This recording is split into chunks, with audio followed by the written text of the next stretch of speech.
Oni mali i oni veliki, svi marljivo crtaju ili pišu pisma djedu Božićnjaku, jer jedni i drugi znaju tko je bio dobar, dobit će dar.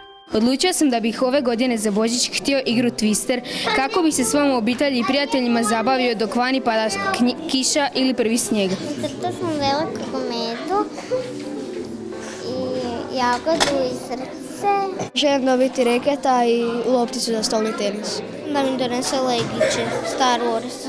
S obzirom na to da je djed Božićnjak ove godine vrlo zaposlen, udruga RTL pomaže djeci je ovoga puta odlučila pomoći i djedici.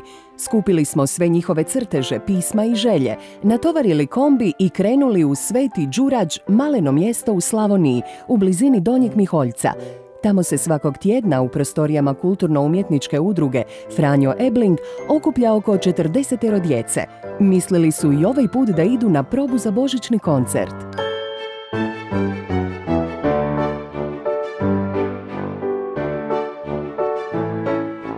Znači bio si dobar ove godine kad je Djed Mraz donio ono što si želio. Da. Evo, mešarskog kamiona. Zaželio sam trzacu za gitaru i društvenu igru Twister. I šta je donio Djed Mraz?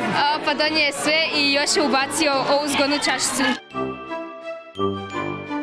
Jako nam je drago da je RTL televizija ispunila želje naše djeci.